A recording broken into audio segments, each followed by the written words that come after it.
que a gente vai ver hoje, ok? Eu e minha xará aqui, Maísa Silva, estamos aqui para falar para vocês. Taquipneia transitória do recém-nascido. Nós vamos ver uma introdução, fisiopatologia, a epidemiologia, como que está com a grupo etário, né? Como que as incidências, tudo vou mostrar para vocês.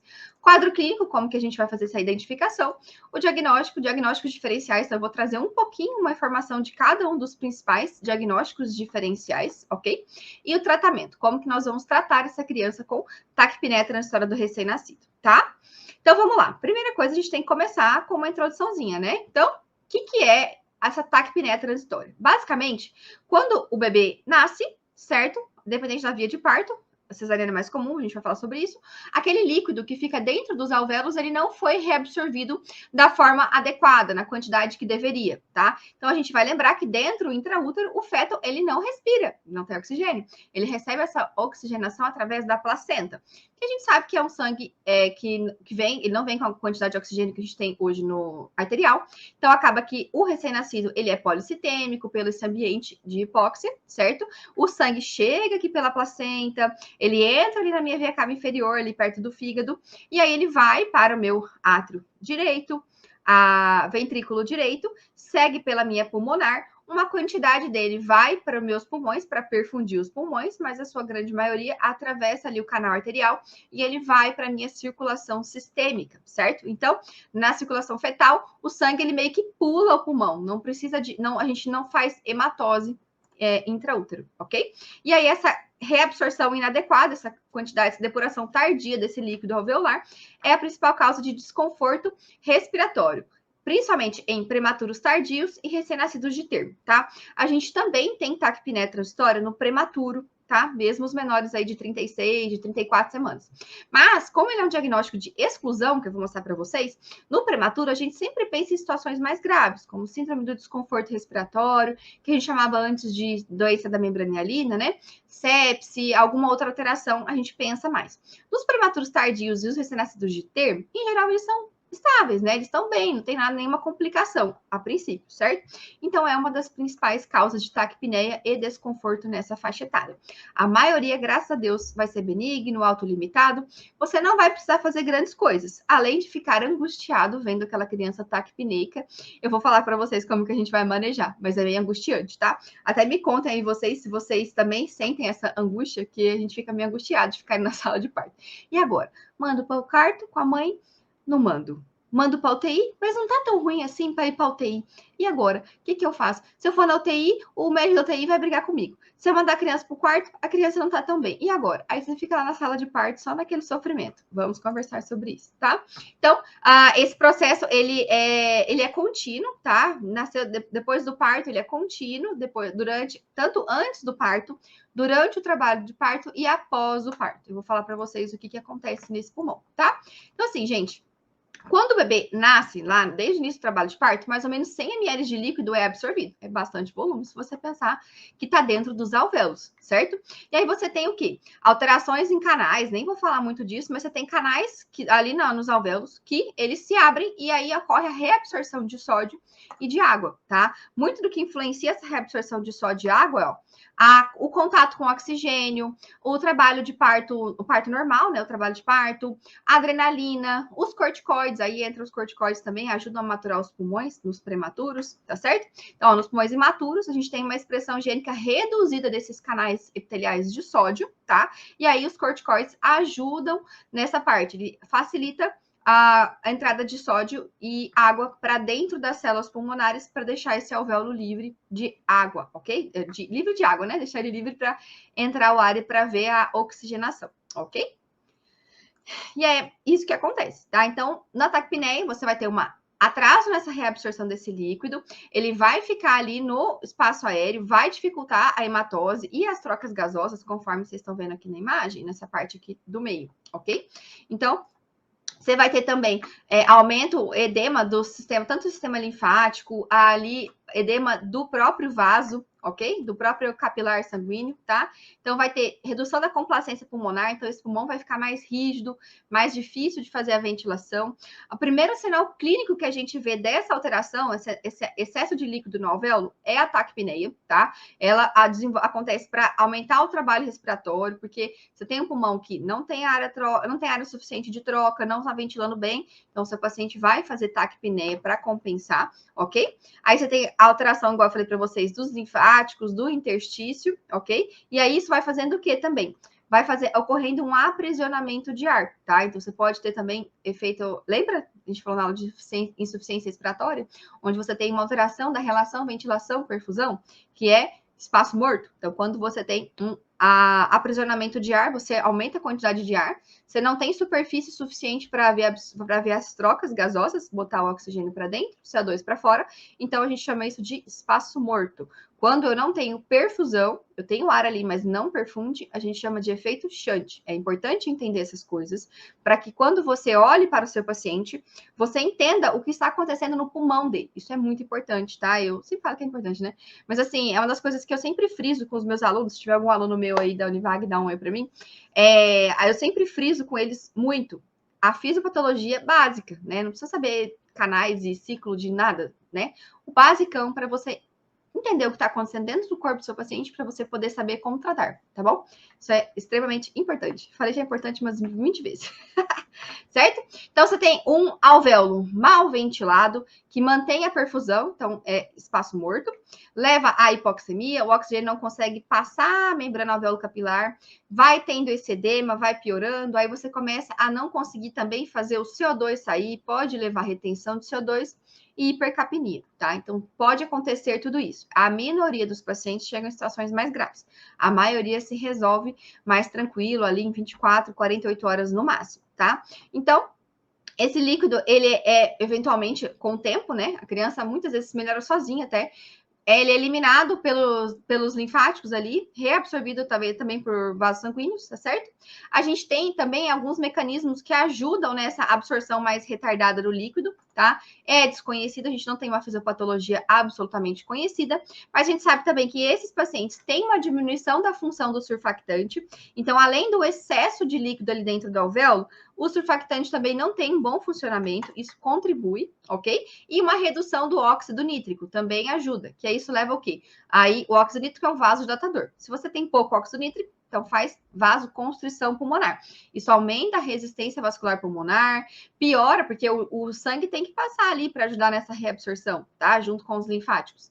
E aí você vai ter mais retenção e aí pode piorar essa taquipneia, tá bom? Então, a gente sabe dessa fisiopatologia mais ou menos, mas já adiantando, a taquipneia transitoral recém-nascido, a gente não repõe surfactante, ok? Ai, gente, eu quero espirrar, peraí. Desculpa, pronto, passou. Desculpa. Desculpa, gente. Ó, então, a gente entende a fisiopatologia, mas o que a gente sabe de medicina baseada em evidência, dando um spoiler no final, é que não adianta repor surfactante, a gente faz na síndrome do desconforto respiratório, a antiga doença da membrana hialina, e também não adianta dar óxido nítrico para o paciente, tá bom? São mecanismos adicionais. O mais importante é aquele líquido que está ali, que não foi reabsorvido e que não está deixando o seu paciente fazer trocas gasosas, tá bom? Esse é o importante, tá? Epidemiologia, quais pacientes, quais bebês que têm fator de risco? Já falei um pouquinho para vocês, né? Esse artigo, gente, eu coloquei aqui para vocês, eu mandei no grupo Telegram, eu achei ele bem legal, ele é bem dinâmico, bem objetivo, assim, ele explica de uma forma bem clara toda a taquipneia, achei bem legal, tá? Ele é de 2020 agora, beleza? Então, a gente sabe o quê? Que a taquipneia transitória recém-nascido é a causa mais comum de desconforto respiratório, principalmente em prematuros tardios e lactentes a termo, ok? Bebês de termo, ok? A gente tem de 4 a 5,7 por 1.000 nascimentos, a gente tem essa incidência. A gente sabe que os partos cesarianos eletivos, que não entraram em trabalho de parto, têm uma incidência de 3,55 de distúrbios respiratórios, enquanto as cesarianas de mães em trabalho de parto, 1,22. Então, olha, você vê, 3 vezes mais, né? O risco, praticamente, 3 vezes mais quando tem uma cesariana não em trabalho de parto, tá? Enquanto no parto normal, a incidência da taquipneia transitória é de 0,53. É muito baixo, tá? Então, o parto normal realmente é um fator protetor em relação a isso. Pelo próprio o trabalho de parto, lembra, né, que eu falei, né? Então, aumenta a epinefrina, reabsorve o líquido, a própria questão mecânica da passagem pelo canal de parto, tudo isso ajuda a fazer essa reabsorção, tá? Além disso, a gente tem outros fatores de risco, né, que eu falei, o parto cesariano aqui, mães com diabetes, hipertensão também, tá? E obesidade na mãe também predispõe. Então, a gente sabe, pelo menos essas mães diabéticas que a gente mais recebia no hospital que eu trabalhava, a gente tinha bastante a incidência nas mães diabéticas e obesas também, ok? E também é documentado mãe asmática, ok? Também é mais frequente no sexo masculino, tá certo? E crianças grandes, macrossômicas, geralmente a mãe está associada também, né? A mãe tem a diabetes, certo? Então, aqui tem alguns fatores de risco, ok? E é isso. O quadro clínico. Então, o que a gente vai ver? A taquipneia é o mais frequente, é o primeiro sinal clínico que a gente vê logo no início do parto até 2 horas após o parto. Então, desculpa. Nesse período é o período em que a gente vai ter. Então, do nascimento até mais ou menos 2 horas do nascimento, a gente vai ver o principal sinal clínico, que vai ser a taquipneia. Frequência respiratória maior que 60, tá? É o sintoma mais característico. Então, se você tem um bebê que nasceu bem, até as 2 horas, até 2 horas de vida, ele estava eupneico, estava bem, e sei lá, com 4 horas de vida, ele começa a ficar taquipneico, tem algum outro sintoma? Não é taquipneia transitória do recém-nascido, tá? Vamos pesquisar outra coisa, tá bom?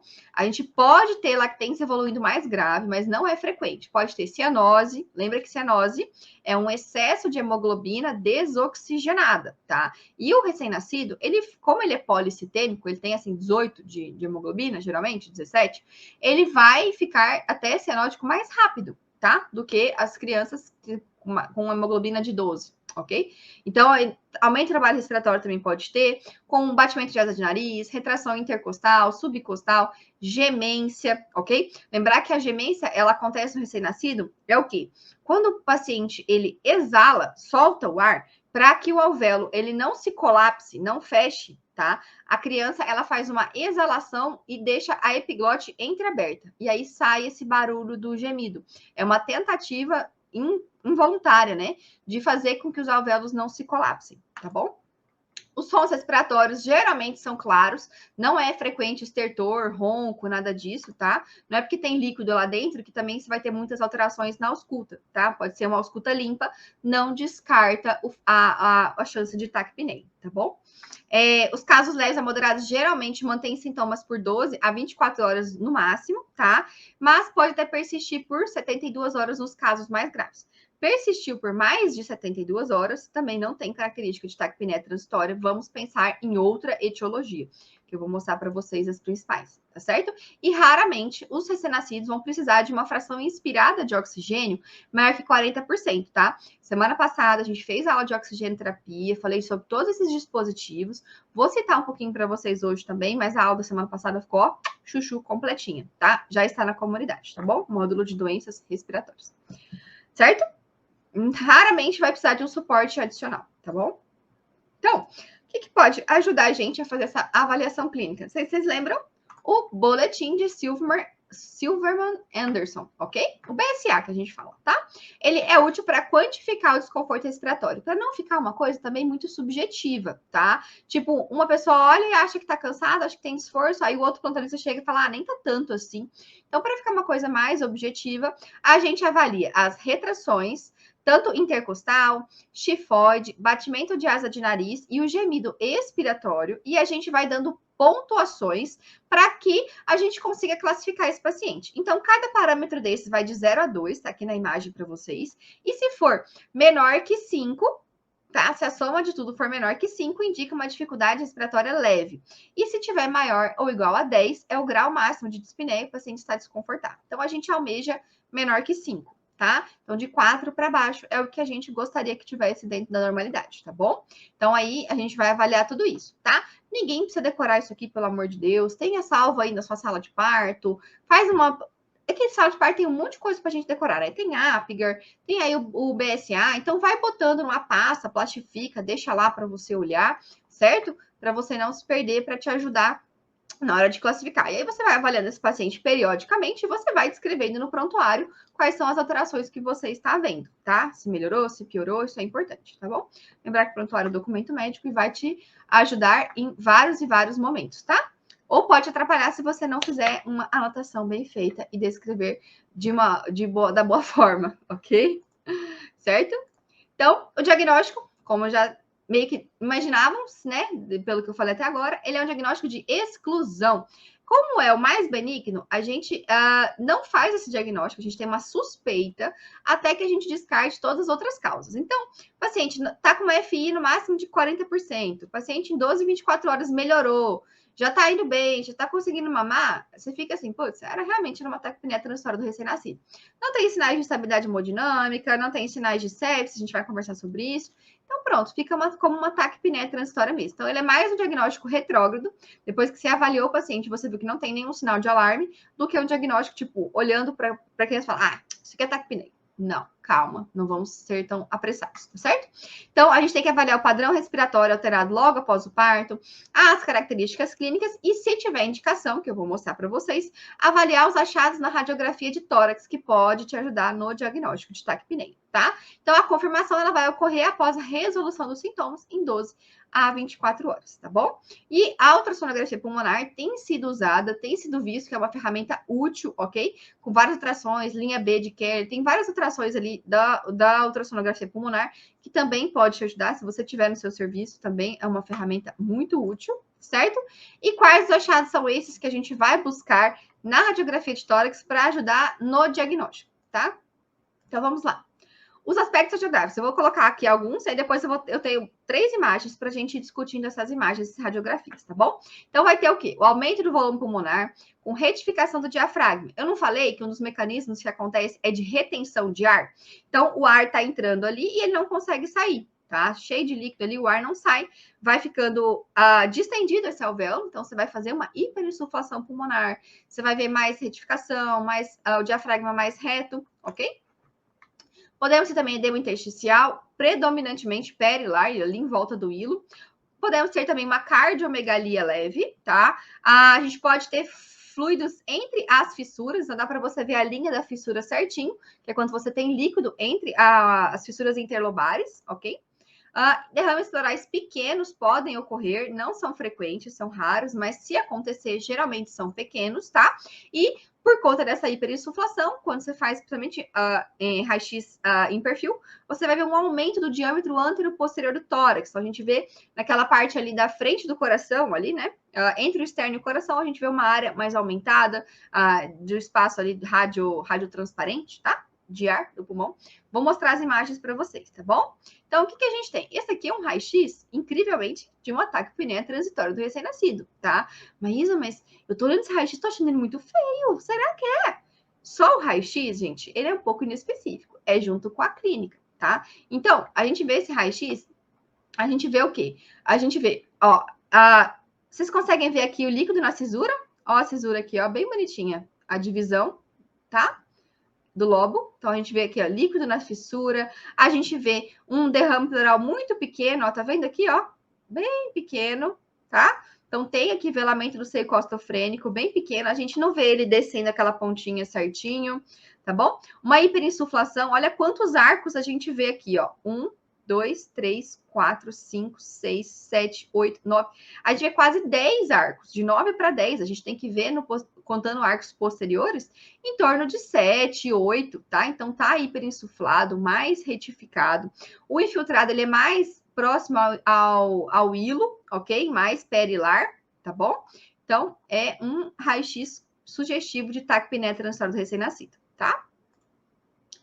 Outro aqui, também é um raio-x de taquipneia transitória do recém-nascido. Então, vai acontecer, geralmente, numa criança que não vai ter sinais de instabilidade hemodinâmica, vai ter só taquipneia, é um prematuro tardio, ou um recém-nascido de termo, que tem fator de risco, ou a mãe é diabética, criança macrossômica, cesárea sem trabalho de parto, certo? É todo um conjunto para o diagnóstico.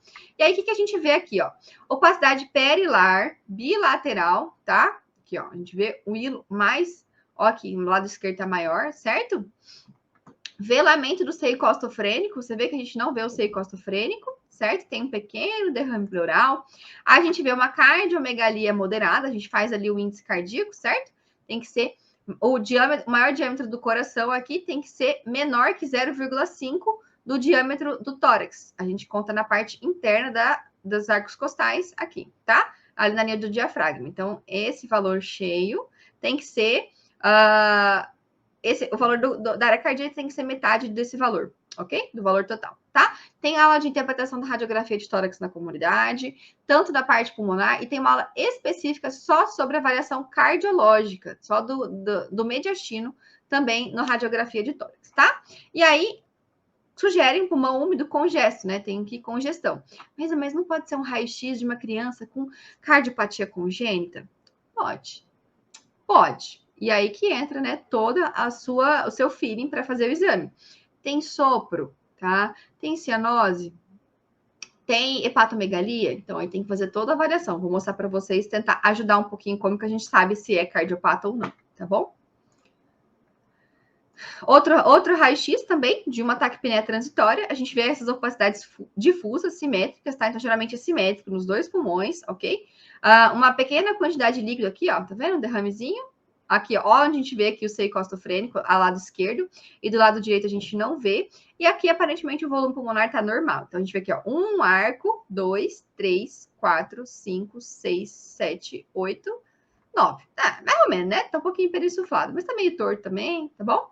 Certo? Então, também é um raio-x de taquipneia transitória do recém-nascido. Então, a gente pode ter um derrame pequeno, opacidades difusas, certo? Geralmente peri-hilares, infiltrado intersticial, cardiomegalia leve, são esses sinais clínicos que a gente vê, tá bom? Certo? Então, quando que eu vou precisar transferir para UTI? Quando que eu vou precisar de exames? É difícil, não é fácil realmente a gente fazer essa avaliação. Então, é um desafio, tá? Isso aqui não sou eu que estou falando, tá escrito até nesse artigo que eu trouxe para vocês, tá? E aí tem um autor que ele traz essa regra das 2 horas, que é o quê? Se em 2 horas o recém-nascido continuar apresentando sinais de desconforto respiratório sem melhora, certo? Aí vale a pena uma radiografia de tórax. E conforme a radiografia de tórax, você decidir a vida dessa criança. Se vai para o quarto com a mãe, se vai para a UTI, ou se você tem uma unidade de cuidados intermediários, tá? Pode ser útil também, quando você tem uma de cuidados intermediários também, né? Que às vezes a criança não tá grave para UTI, mas se tiver uma de cuidados intermediários, também pode ser de bom tamanho, tá certo?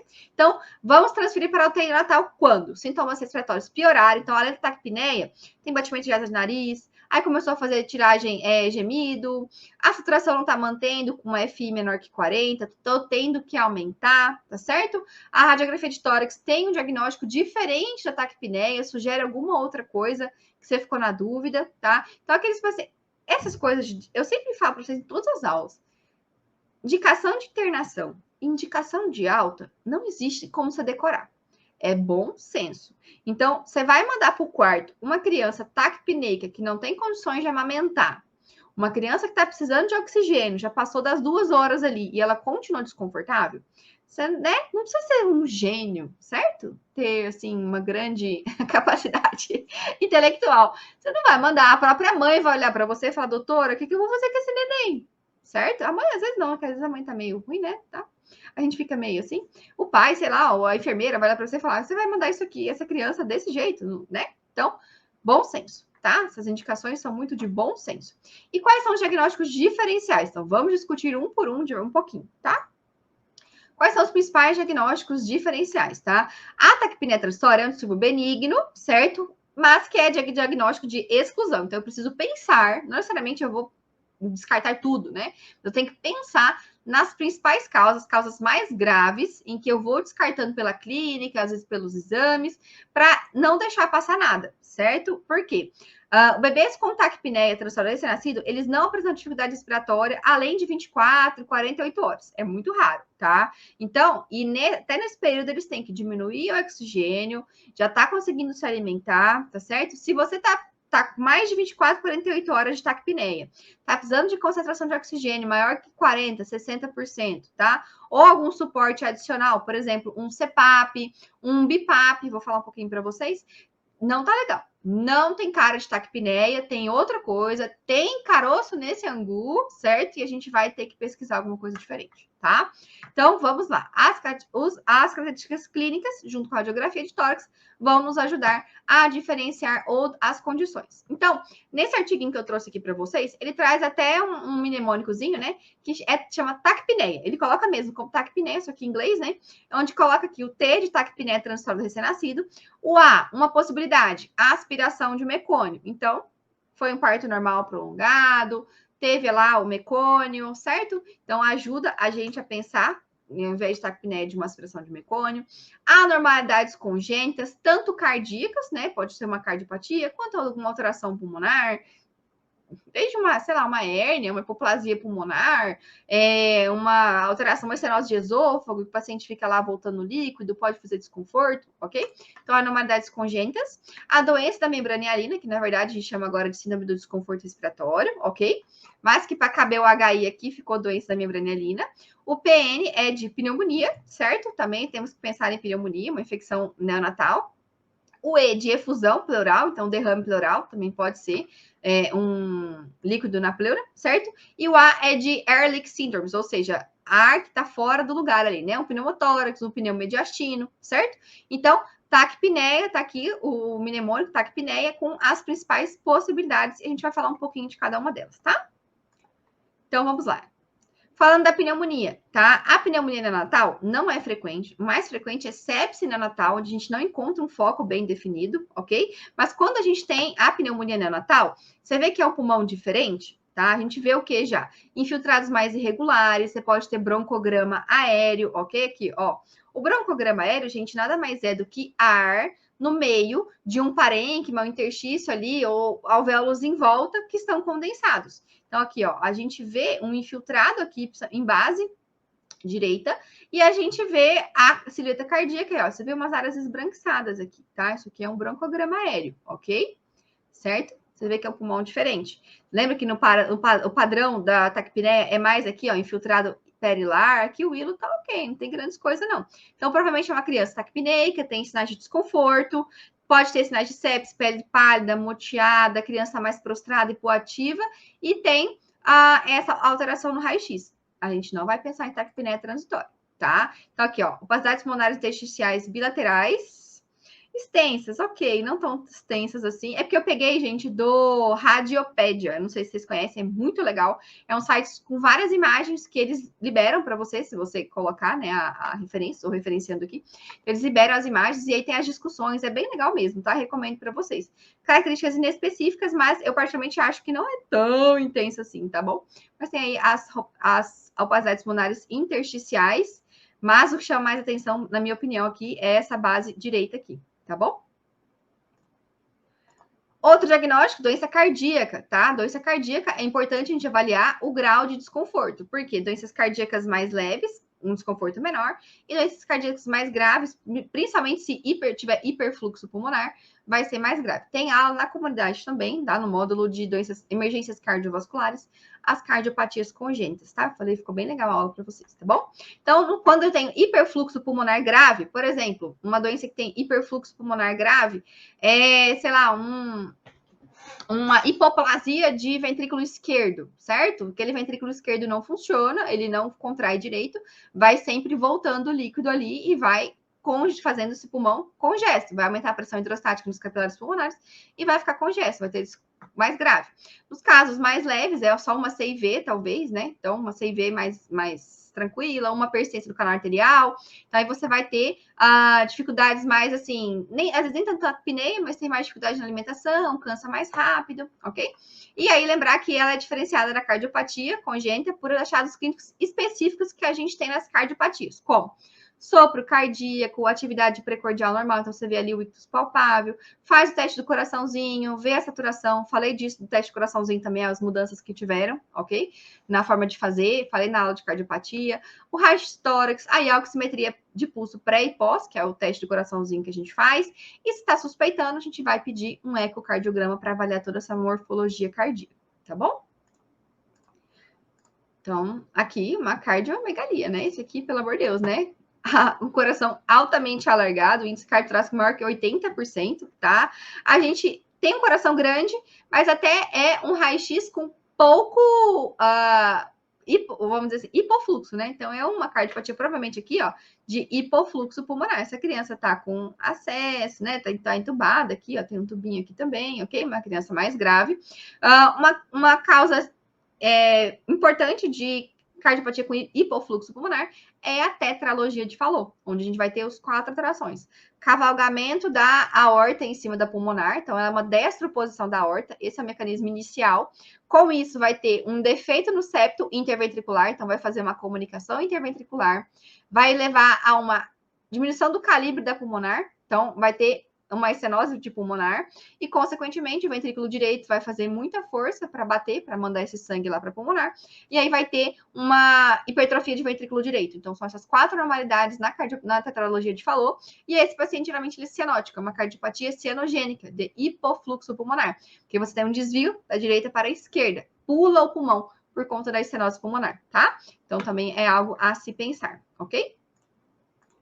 Outro diagnóstico diferencial é a síndrome do desconforto respiratório, antiga doença da membrana hialina, que é realmente devido a uma deficiência do surfactante. É importante a gente falar aqui, geralmente recém-nascidos prematuros ou aqueles que não receberam o corticoide, né?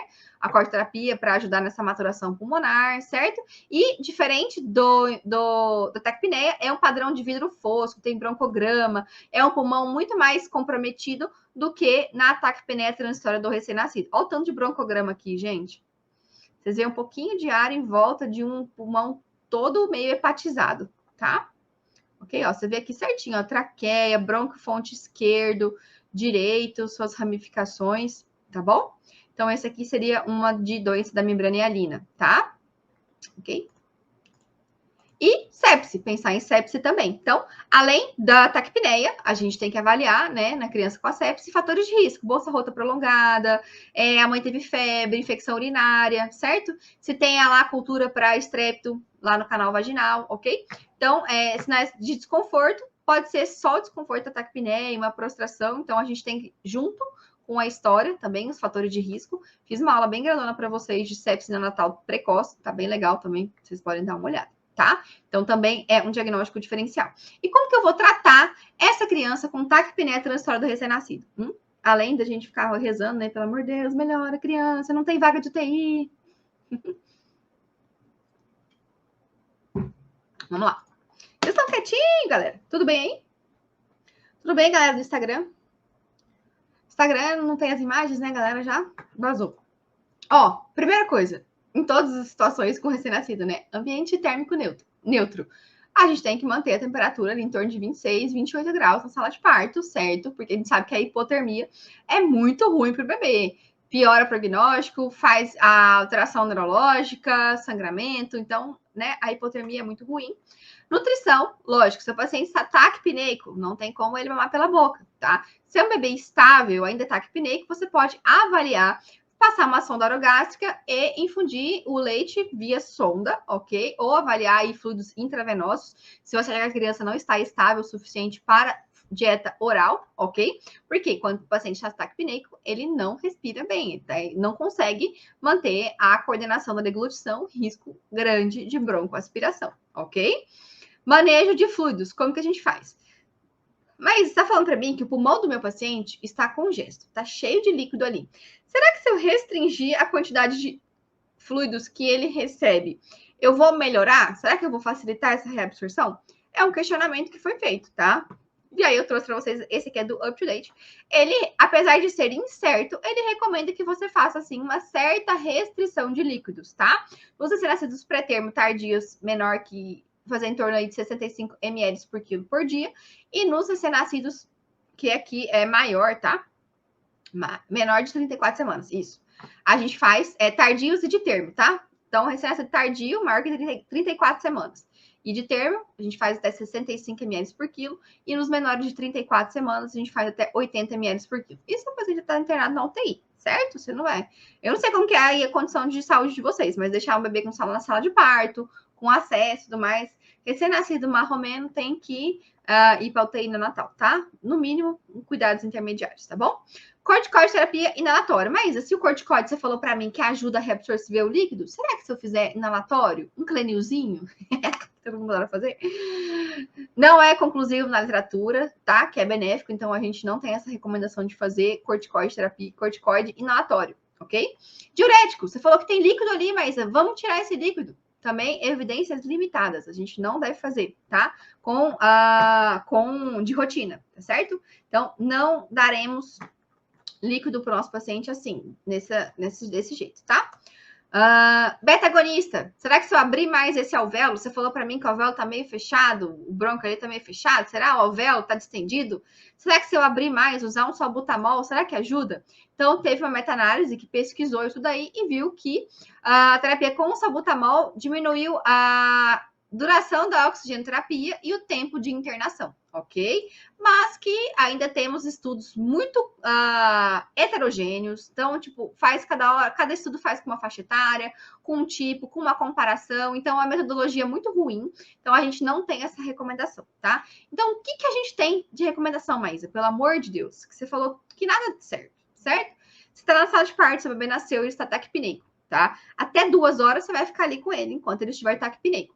Vamos pensar, tá? A gente tem a saturação, ela normaliza na criança, no recém-nascido, a partir dos 10 minutos. Então, uma saturação a partir maior que 95 é só depois dos 10 minutos, tá? Então, você tá ali, a criança tá taquipneica, tem uso de musculatura acessória, o que você pode ofertar para ela? Oxigenoterapia só, através do capacete, UDI, ou você pode usar o blow-by, aquele canudinho ali, certo? E deixa o oxigênio ali. Não tá melhorando. Você tem no seu serviço, por exemplo, o Baby Puff, que é aquele bercinho que tem o CPAP, que o tubo T conecta, ou você tem ele separado.